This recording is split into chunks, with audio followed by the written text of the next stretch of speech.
As far as Mikey's performance, I know that some people might say that Mikey had been very adamant that he was going to come out there and press Earl, which we all heard him talking. Mikey did none of that. You did none of that? Mikey did none of that. I think Mikey sold the fight. You know, I think he sold the fight. And I think by looking at his performance last night and him walking back to the corner every time, raising his hand, pumping it, he just wanted to survive. That performance was not a performance that he was trying to win the fight. He was trying to survive. He was trying not to get knocked out.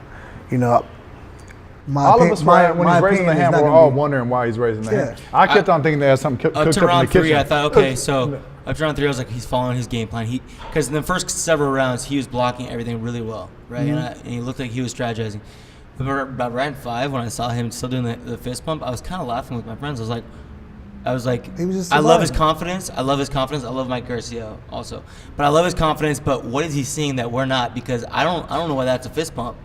Yeah, it wasn't really you know. Yeah, I was very disappointed. I was very disappointed. He had me sold that he was gonna. I never thought he was gonna win.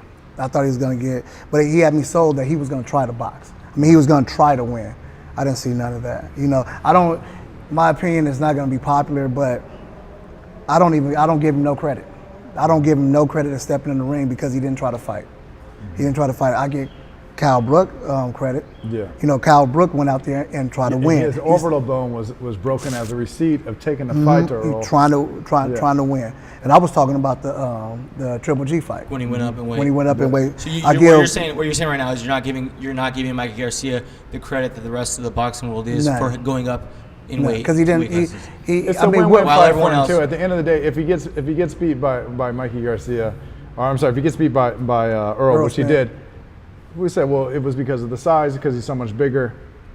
Yeah, but I haven't said it's not the size. He's giving credit because to take that fight, a very difficult fight. Had he faced someone like Lomachenko, who I probably think would beat him. There should be questions now whether or not a Mikey should face a guy like Lomachenko, because they would say, well, a much smaller man might, go. And that there are some parallels that I saw last night between what Earl was able to do and Lomachenko also, who doesn't, make a lot of agreements, that isn't going to be there for a counter and is defensively minded. And that sort of falls into what you're saying with Lomachenko obviously having the pedigree that he has on an international, level.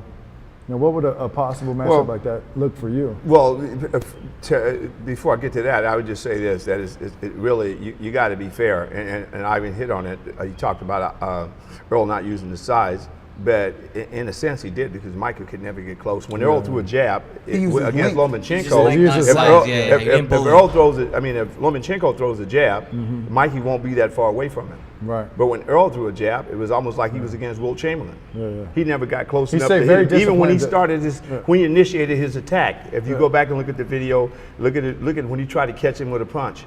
He was missing this far because the guy he was in over his head size-wise. And let's be fair to him. He did a great job of selling the fight.